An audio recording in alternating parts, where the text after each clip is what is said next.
tranche de page en métaphore, si tu veux. Ah oui, j'ai envie de voir. Voilà, j'ai dit une phrase. Tu vas faire notre lecture. Ah oui. Ah voilà, ok. Ça c'est quoi? Aujourd'hui, nous avons un comédien qui va nous lire des extraits du livre, de mon livre. Ça fait toujours un peu bizarre parce que quand quelqu'un d'autre lit quelque chose que vous avez écrit, vous avez l'impression que c'est plus ce que vous avez écrit.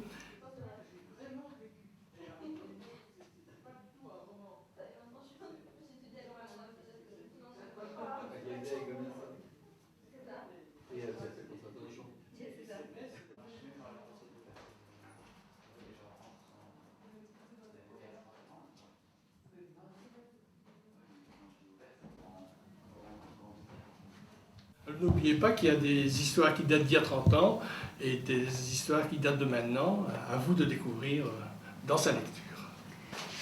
Ah, pour rebondir directement sur ce que Bernard vient de dire, je voudrais vous lire sa première petite annonce, publiée dans Libération, le 27 mars 1979. Elle s'intitulait « Allô maman, homo ».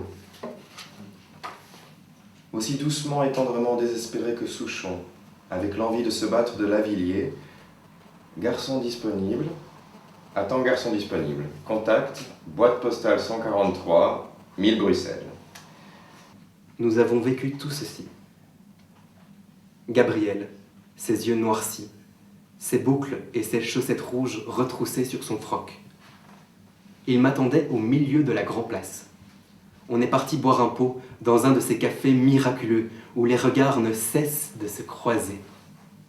Il m'a dit « On va chez toi, car ma mère viendra m'y cueillir vers les minuit. » Luc a du sang espagnol qui lui coule dans les vaisseaux. Petit, râblé, agile, il sait ce qu'il veut. Il se donne à fond, et sinon c'est salut. Il a envie très souvent, et quand une idée lui trotte dans la tête... Ce soir-là, il venait pour la première fois chez moi avec son sac à dos. Dedans, une paire de chaussettes. Et les cours du lendemain. On ne sait jamais.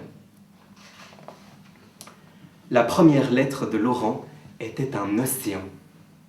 Il y racontait plein de choses sur la vie.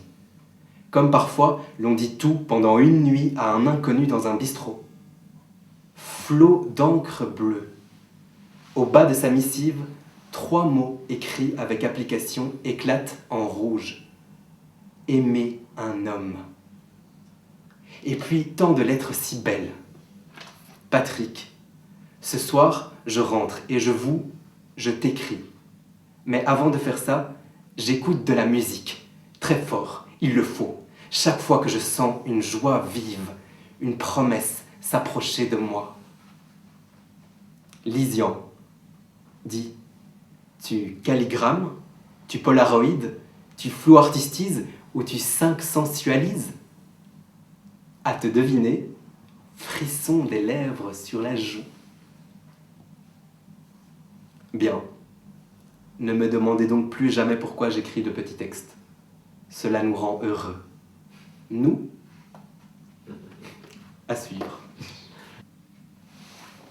Je dis merci aux petites annonces.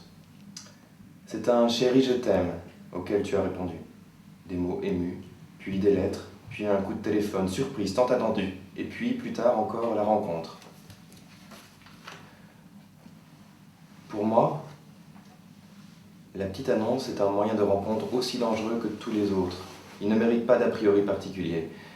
Il mérite d'être employé davantage par ceux et celles qui préfèrent d'abord mener l'aventure, l'un, l'une, vers l'autre, par les mots. L'attente de la tournée du facteur, la découverte de la voix de l'autre, que d'extraordinaires instants si on sait les vivre pleinement. Cette lettre, celle que j'écris, c'est pour dire merci à Libération, et c'est pour dire à tout le monde que les petites annonces peuvent aussi être un chemin qui mène à la tendresse et à la force de l'amour. Regardez, j'ai écrit le mot qu'il fallait taire. Amour. Signé Bernard de Bruxelles. Dans sa lettre, il me questionne. Qu'est-ce qui vous donne le droit de nous faire rêver? Qu'est-ce qui vous pousse à agir à coups de mots? Des mots, rien que des mots, surtout des mots. Demain, c'est l'Ascension, c'est congé. J'ai lu ta lettre vers 17h. Et voilà que je rate déjà un rendez-vous pour toi. En effet, il fallait écrire un mot, enfin plein de mots, et ne pas louper la dernière levée de la poste. Si tout va bien, et tout ira bien, tu recevras mon courrier ce vendredi matin. Téléphone-moi donc entre 13 et 14. Je rentrerai grignoter un bout chez moi, exprès pour toi. Et puis, voilà jeudi, la fête où l'on s'élève. Faut y croire, le jour où l'on s'envoie en l'air. Bon Dieu, cet après-midi-là, j'ai devancé le facteur, je n'en peux plus. J'ai pris le métro pour t'apporter une seconde lettre. Pour paraître naturel, j'ai appris par cœur le numéro de ta maison. Je ne l'avais pas noté sur l'enveloppe. Pour écrire ton nom, j'ai métamorphosé mon écriture, pour le cas où les deux missives se retrouveraient dans ta boîte. Inutile de te mettre dans l'embarras auprès de tiers trop curieux.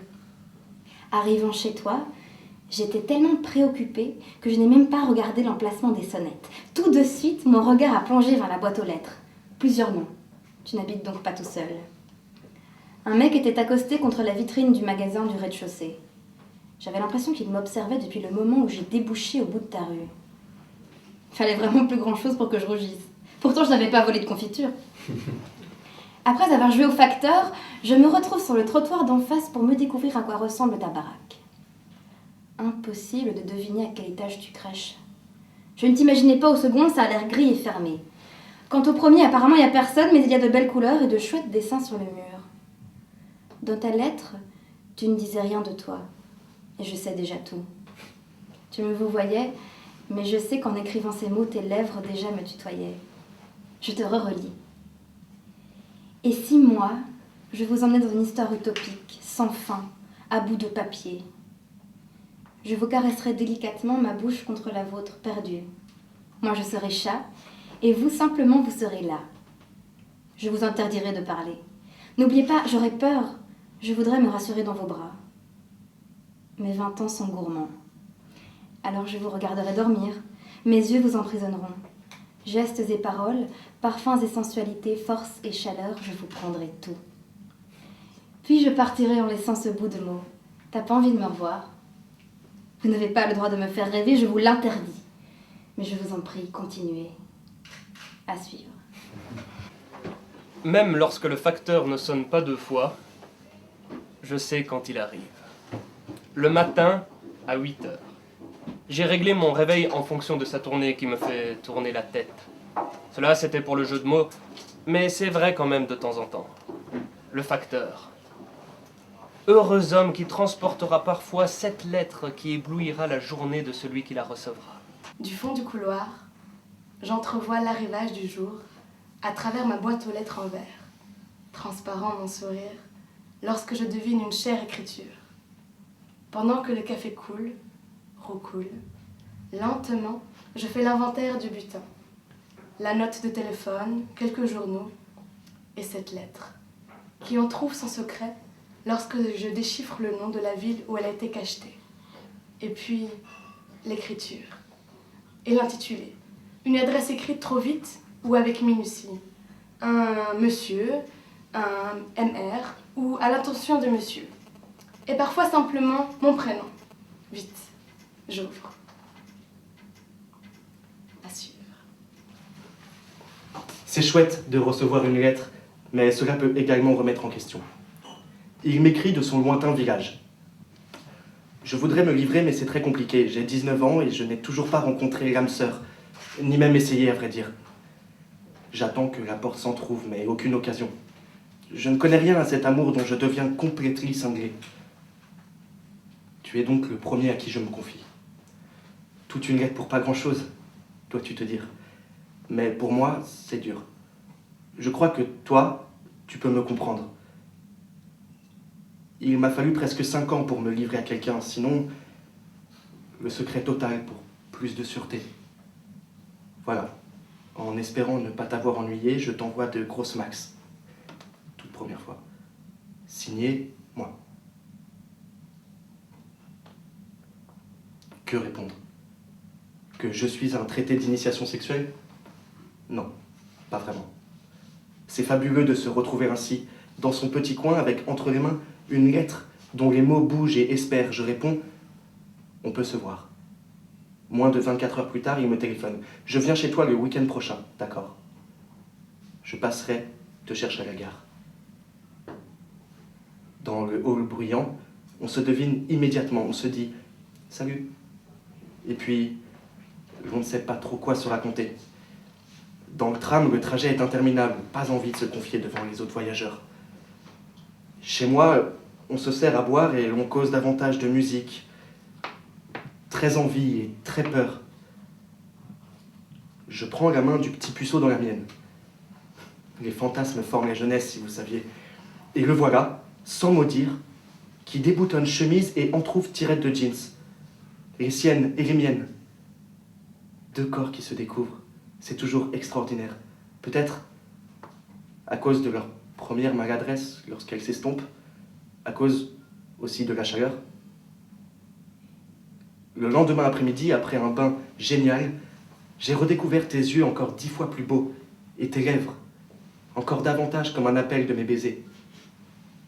Plein de fois, je me suis penché vers elles et les ai regardées obstinément. Chaque fois, nos visages se sont rapprochés irrésistiblement. Avant de partir, tu t'es interrogé. Les gens sont bizarres quand même. On se demande ce qu'ils cherchent. À suivre. Boîte postale 14, XL4, 1050 Bruxelles. Ah, les mots. Les pourtant si beaux mots. Des crayons, un timbre, une feuille et une enveloppe. Et puis soi-même, tout nu, tout seul, tout entier avec son vide et ses rêves devant un espace à remplir. Je sais que j'ai envie d'écrire, mais c'est trop énorme. Il ne fait pas assez nuit. L'audace me manque. Et pourtant, le cri serpente déjà au-dedans de mes poumons. La bouilloire siffle rauquement son jet de vapeur. Aux abris. Voici le cri enfin enfanté. Les mots sont à tout le monde. On peut jouer avec eux. Écrivons-les. Les fautes d'orthographe sont jolies et amusantes. Oubliez les virgules. Tiens, une nuée d'apostrophes. Les mots sont là pour être employés. On peut les dessiner tout petits ou tout grands, les colorier, les télégraphier, les prononcer, les taper gentiment à la machine à écrire. On peut même les enregistrer. Cassette, photographier donc voix et sang. Clac, clac, je t'écoute. Ma vidéo, c'est ton corps en mouvement et les lignes de nos horizons. T'offrir nos bruits, nos murmures, nos frôlements. Mais arrête de ronronner. Comment vais-je enregistrer le silence? À suivre. Tu espérais que je t'écrive à ma façon, hein, je t'aime. Et je ne l'ai pas fait. Pourtant, tu as tout pour me plaire. Le corps printanier de tes 20 ans, de la tendresse qui se donne et qui se prend, la maturité d'un mec qui sait ce qu'il veut. Et puis voilà, je ne suis pas amoureux. Et je te caresserai, rationnellement. Et j'ai l'air con. Je me trouvais toujours 1001 raisons pour expliquer pourquoi ça marche ou ça ne marche pas. Cela sécurise, mais c'est stupide. Toute rencontre est un mystère. C'est évident. Je pourrais connaître toutes les formules de la chimie, je ne sais rien de mon alchimie. Alors je me promène tout seul dans mon désert et je m'y invente des montagnes de dunes, un peu partout. Ma montre fait tic-tac, tic-tac, tic-tac. Le temps passe. C'est quand même fabuleux, les couleurs de ce coucher de soleil.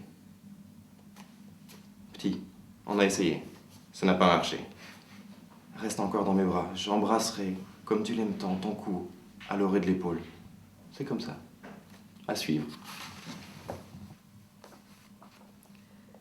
Je persiste. Je ne sais pas si ton corps est beau, mais il m'excite. Tu n'es pas amoureux. Tu ne veux pas faire l'amour. Tu dis bien simplement « baisons ». Ce n'est qu'un instant. Comme ce paysage enflammé par le soleil couchant qui file par la fenêtre du train, sans illusion. Il n'y aura pas de seconde rencontre, c'est ainsi. Ce certain silence nous persuade déjà de tout ce qui va se passer. Pourquoi tu t'es allongé si près de moi? Ma main déterminée te caresse avec pudeur. Tes jambes s'agenouillent contre mes épaules. Déjà ton visage est entraîné par un courant de désir. Au plus mon corps se soude au plus profond de toi, au plus tu t'abandonnes, tes yeux sont clos. Tu soupires d'aise. Cela s'entend. Me voilà l'artisan de la fête de tes entrailles. Depuis quelques instants, je suis ton locataire. J'habite ta maison de chair. C'est délicieux. Oh, quel bel adjectif. Et tu jouis sans te retenir. Trop vite, si fort, beau adieu. Nos corps se frôlent. longtemps, les cœurs battent, non perçant le temps qui nous fuit. Nos solitudes sont de retour. Nous avait-elle quittés? Je persiste. C'est beau. Boîte postale 14, XL4, 1050 Bruxelles. Michael a 25 ans. Je l'ai connu il y a quelques années, on travaillait pour la même boîte. Petit jeu, en est-il? Cache-cache et cachette plus haut, tu y es. Le secret a fondu dans nos éclats de rire à l'arrivée du dessert, dans un petit resto chinois, où nous nous étions offert un repas pour nous dévoiler. Maintenant, 300 km nous séparent. Parfois, l'on se retrouve à 3, lui, moi et sa petite chatte. Cet été, sans nouvelles depuis quelques mois, je lui envoie une carte postale lorsque je visitais la Crète. À mon retour, je découvre ces mots. Monsieur, je vous écris pour vous annoncer une mauvaise nouvelle. Ayant reçu votre carte postale pour mon fils, je dois vous dire que Michael est décédé ce 14 juillet. Une tumeur au cerveau lui fut fatale. Elle a évolué en quelques heures. Il devait revenir chez moi le 21 juillet, hélas, je ne le reverrai plus. Comme j'avais votre adresse sur l'enveloppe, j'ai tenu à vous prévenir. Recevez, monsieur, toute mon amitié. J'ai simplement envie, besoin de lui répondre, que quand cela sera trop dur, il y aura chez moi un divan dans le salon. Nous irons nous promener, nous irons boire un verre ou une tasse de café dans un chouette bistrot. Écrire, c'est parler de la vie. La seule chose que l'on connaît, tout ceci, je devais l'écrire. Boîte postale 14, XL4, 1050 Bruxelles. Je me suis assis en face de lui. Il a écarté nonchalamment les jambes. Est-il beau? Je le trouve. Le voyageur a peut-être 18 ans. Des cheveux blonds éclatants, des lèvres pêche abricot. Bien entendu, ce sont ces yeux qui ont ravagé ma sage résolution de faire un voyage studieux. Je n'ai ouvert ni mes journaux, ni mes bouquins. Quelquefois, il a souri. De qui, de quoi, pour qui, pourquoi. Lorsqu'il regardait par la fenêtre, j'avais l'impression qu'il m'épiait. J'ai sorti un bloc-notes et je lui ai écrit. Que faire quand la beauté vous foudroie? Pas n'importe quelle beauté. De petits yeux ronds, calmes et perçants, avec un sacré caractère derrière et aussi un trésor de tendresse. Train de nuit merveilleux. Avec les vitres obscurcies qui jouent au miroir, on peut regarder, fixer longtemps l'autre sans se sentir impudique. Une sorte de distance qui éveille le désir, le fantasme. Que faire quand la beauté... Que faire? Mais lui offrir les mots que sa présence a éveillés en moi. Vous imaginez la scène. Sans une parole, je te donne une petite lettre pleine d'amour. Mais ça ne se fait pas. Ah bah là, j'ai osé. Cela a bien duré un quart d'heure. Je voulais tendre mon bras dans sa direction pour déposer le message sur la tablette, mais tout s'opposait à l'acte évident d'écrire « Je te désire » et d'en informer la source de mon trouble. J'ai osé. Bon Dieu que c'est bon. Je sais que des lèvres pêche abricot, cela n'existe pas, mais quand on y rêve... Voilà, à suivre. Embrasser. C'est quand même bizarre. Mais pourquoi qu'on fait cela? Se poser pareille question, c'est inventer la vie. C'est retrouver un goût incroyable à embrasser à pleines lèvres. Ne vous en faites pas. Je ne vous ferai pas le coup des bien pulpeuses. Ah, il faut une réponse. Eh bien, je m'en charge.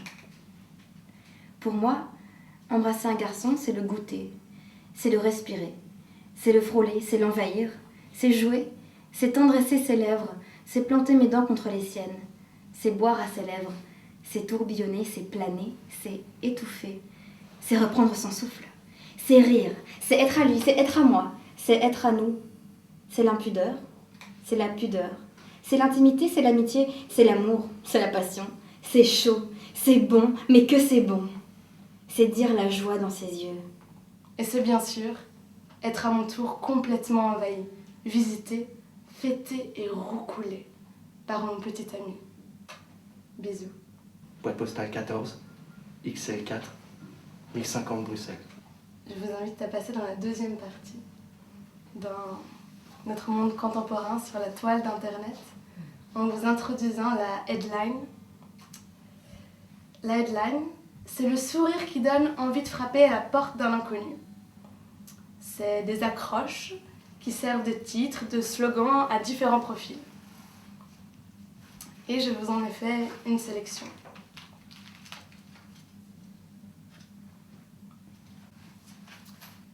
Discret, sérieux, avec une photo à poil juste à côté. Catégorie, positionnement contradictoire. Joue pas avec mon cœur, j'en ai qu'un. Joue plutôt avec mon couille, mes couilles, j'en ai deux. Catégorie, rigolote. Ah, celle-là, elle est très rigolote. Donc, faisons l'amour et non la guerre. Quelqu'un d'autre? Monsieur? 9. 9. Ah, celle-ci, elle est très belle aussi. Il y a des personnes que l'on rencontre trop tôt et d'autres trop tard. Encore une? Monsieur dans le fond, là-bas? Je vois que vous êtes impatient. 3. Non, on l'a déjà dit la 3. Suivez un peu. 2. Bon, décidément, tout le monde. Mauvais figurant. Si j'avais eu un vagin à la place d'un pénis, j'aurais été plus sélectif sur mes partenaires sexuels. Ok. Vous avez vu le genre un peu? La une. La une. Je suis un grand mec, mignon, passif, look hétéro. Pour les coincer, je me fais baiser comme tout le monde. Hein. Bon, on est d'accord. Et moi, celle que je préfère, végétarien, écolo, altermondialiste et donc forcément emmerdeur. Quand je suce ta queue, c'est comme les soldes. Peu importe la taille, tout doit disparaître.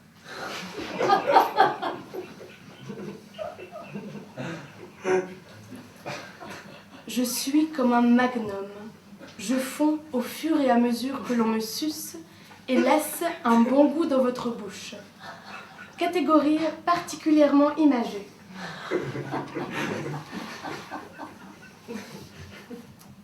J'adore sucer, la sentir dans ma gorge, la faire cracher et me casser. Si ma headline est un peu directe, je vous rassure, j'ai aussi d'autres centres d'intérêt. Le VTT, la piscine, l'art contemporain, les apéros dans Bruxelles. Mais si vous la trouvez soft, je vous confirme que je sais faire beaucoup plus haute, car j'aime trop ça. Catégorie, description presque trop réelle. Headline. Je suis celui qu'il te faut. Je fais la cuisine, le ménage, je corrige les fautes d'orthographe et je fais aussi l'amour. Jusqu'à présent, personne ne s'est plaint de mes talents. Je suis toujours en solde pour la modique somme d'un petit peu d'amour. Headline.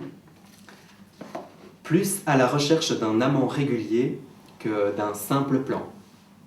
Bien que je ne suis pas contre. Jeune homme mignon cherche idem pour débat philosophique ou ébat érotique. Libre uniquement en semaine aux heures de bureau. À la fin d'une promenade au bois de la Cambre, par un dimanche après-midi des plus ensoleillés, je vais prendre vers 17h le tram 92 à son terminus pour rentrer à la maison. Il est à l'arrêt depuis longtemps déjà. Bien qu'il commence à y faire suffocant, des voyageurs sont déjà assis ça et là. L'un d'eux ne me semble pas inconnu. Ce n'est pas possible, mais ce serait bien un mec qui change régulièrement sa photo sur un site de rencontres gay. Je tombe fréquemment dans le panneau. Je ne le reconnais jamais. Et à chaque fois, mon regard est attiré, comme s'il s'agissait d'un nouvel inconnu des plus désirables. Je suis même un peu culpabilisé car je me dis que ce correspondant que mon regard aurait bien envie de découvrir en vrai doit imaginer que je le harcèle. L'on s'est déjà échangé quelques messages, et si toute rencontre s'avère impossible, D'agréables discussions étaient engrangées sans doute dans nos inconscients respectifs. Il est habillé de blanc, des lunettes de soleil, il écoute de la musique et répond à son téléphone portable. Je ne pense pas qu'il m'ait remarqué. Aucun croisement de nos regards. Il y a une chance sur 1000 que ce soit lui, et si c'était le cas, il n'éprouve aucun intérêt pour moi. Mais pourtant, je pense bien que c'est lui. J'en suis même certain. 2 minutes avant que le tram ne démarre, le bel inconnu le quitte brusquement pour je ne sais quelle raison. Je voyagerai donc sans lui et son fantôme continuera d'égayer ma route. Ce charmant fantasme est rangé aux oubliettes et le lendemain, à 17h17, mon ordi fait cling. Je reçois un message qui me questionne. C'est pas toi que j'ai vu hier à Fort Jaco ? Fébrilement, je clique pour découvrir le profil de mon interlocuteur. Cela ne peut être que lui. Et c'est bien lui. Je retrouve ces photos où il a l'air fragile, sensible, espiègle. Je relis rapidement un de ses renseignements. Recherche entre 18 et 40 ans. Je remue ainsi le couteau dans la plaie. Je lui réponds que je ne fais plus partie des candidats admis et que c'était bien moi. Mais c'est difficile parfois de passer de l'image à la réalité pour en être certain. J'ose ajouter. Et t'as pensé quoi ? Il répond immédiatement. Finalement, t'es magnifique. Ah, ce finalement. Est-ce de l'humour ? Moi, je dois être raisonnable et ne pas trop espérer. Tu veux dire quoi ? C'est au premier degré ? Et lui, d'une manière évidente, oui, t'es quand même beau. Ah, ce quand même. Je lance. Moi, je cherchais à voir ton regard, mais t'avais l'air impassible. Je me disais que si nos regards se croisaient, on pourrait deviner à leur éclat si c'était bien nous deux. Pas de réaction. Mais il veut déjà savoir où j'habite. Je suis en apesanteur. Je réalimente alors notre échange. Je ne sais pas si je suis magnifique, mais je suis assez heureux de vivre, et je le partage. Quoi de mieux ? La réponse n'est pas simpliste. Elle est simple. Belle. Quelqu'un qui est heureux de vivre est d'office magnifique. Et pourquoi ne pas réagir en lui expliquant à ma manière pourquoi j'ai envie de le connaître ? Je lui suggère. Alors, tu dois être aussi pas mal heureux, non ? C'est lui qui va me lancer l'invitation. Je n'y crois pas. Il n'y a plus de barrière pour nous éloigner. Merci. Maintenant que je t'ai vu en réel, je suis d'accord de te rencontrer. Je n'en crois pas mes yeux. Autant aller au bout de la confidence. Cela me fait fort plaisir que tu m'écrives cela. Et tu aurais envie plutôt de quel type de rencontre ? Moi, je suis assez serein et ouvert à plein de possibilités. J'attends la réponse et celle-ci sera directe et en même temps gorgée de pudeur. Sexuel peut-être, mais moi je n'aime pas parler de ça. Je préfère agir. Je joue alors à chercher une voie détournée pour lui faire quand même aborder quelques prémices du ça. En fait, tu sais sans doute qu'il y a des mecs qui n'aiment pas embrasser profondément, éperdument d'autres mecs, même s'ils se sentent bien avec eux. Qu'en penses-tu ? Sa réponse me laissera dans les nuages. L'impression qu'il était déjà dans mes bras. Pour moi, c'est un plus, c'est presque indispensable. Moi. Alors toi, étonne-moi, ou simplement captive-moi par ta réponse. Lui. Je m'ouvre un peu à tout, bien que j'ignore ce qu'un homme de ta maturité puisse rechercher auprès de moi. Moi, cela, tu verras. Lui, je crains de manquer de conversation pour toi, tant mon sexe agit pour l'instant plus vite que mon cerveau. Moi, tu as sûrement un univers que je ne connais pas. C'est ça qui m'intéresse. Vivre pour découvrir un autre zombie que soi. Mais ton sexe peut m'intéresser. Et le mien t'attirera, il y a des chances. Lui, élégante tournure. Un vrai poète du dimanche, bien que nous courons déjà sur lundi. Dans cette ville où j'ai habité toute ma vie, je n'ai jamais passé une nuit à l'hôtel. Cette entrave matérielle devient l'inverse d'un grain de sable. Elle accélère et amplifie l'envie festive de notre rencontre. Un petit peu comme un rencard sur une île déserte.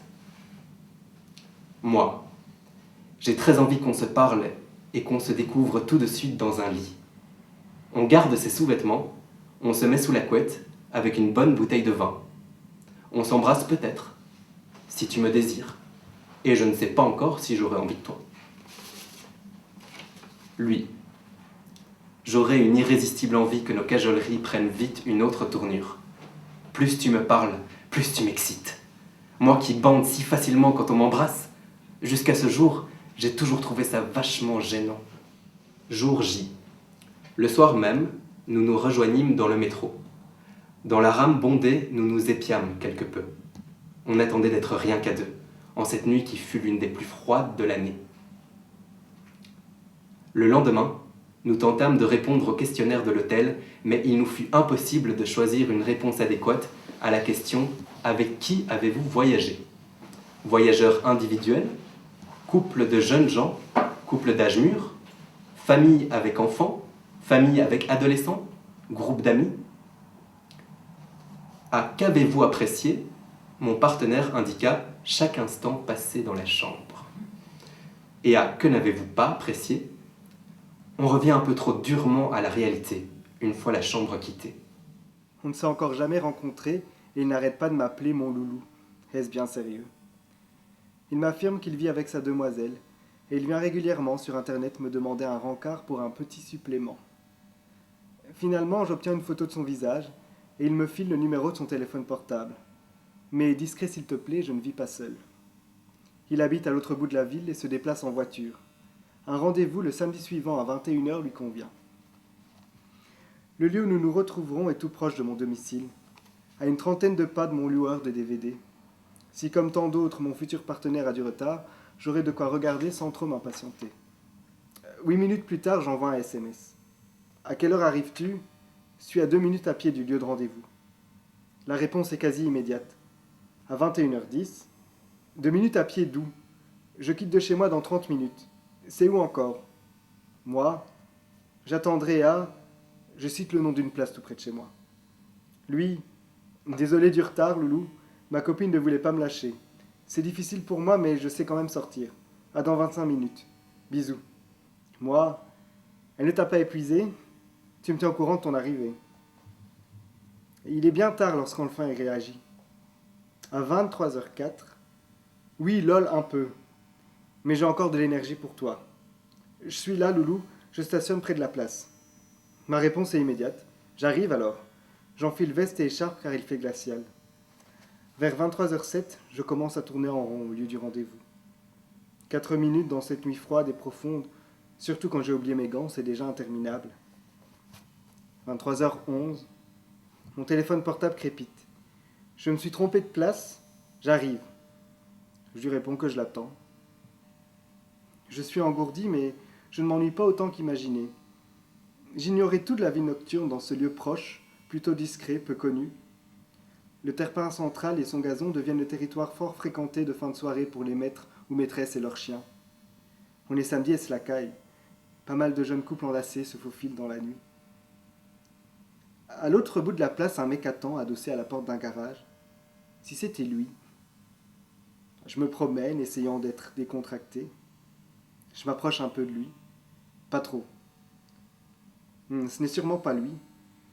Et pourtant, puisque je ne vois nulle part arriver mon partenaire, je n'oserais jamais lui demander s'il est bien l'ami du loulou. Si c'était bien lui, m'ayant vu m'approcher, il serait normal qu'il parcourt la moitié du chemin qui nous sépare. Bon, demi-tour, et je reviens à mon point de départ, pensant que ce serait bien fou qu'il soit effectivement mon correspondant, et que notre timidité, mon manque d'audace, nous empêcherait simplement de nous rencontrer. Je suis disponible depuis le début de la soirée. J'ai assez patienté, même si je ne suis pas impatienté. À 23h42, j'envoie un dernier SMS. Je vais rentrer. Quand tu seras garé, tu me SMS et je reviens en 2 minutes sur place. Pas de réponse. Allongé sur le divan à minuit 21, je récidive. T'as disparu ? Quelques minutes plus tard, j'allume mon ordi et je fulmine. Pourquoi donc ? À minuit 36, j'envoie mon tout dernier SMS qui ne suscitera bien entendu aucune réponse. Tu m'as mise sur liste noire, je ne peux même plus échanger avec toi sur Internet, cela me révolte. Internet favorise la lâcheté. Une frange de la génération nouveaux écrans peut même considérer celle-ci comme un droit, comme un truc normal, une façon habituelle de se comporter, de se défiler. Je t'emmerde et tu ne peux même plus me répondre. Puissance illusoire, sinistre. une façon unilatérale, autoritaire d'exprimer son besoin de pouvoir. Un jeu malsain d'un jeu tyrannique. Pour finir, une dernière phrase à méditer. Je crois que l'amour est vieux, égoïste, un peu cruel, mais ce qu'il y a de génial, c'est que cela se vit à deux, évidemment.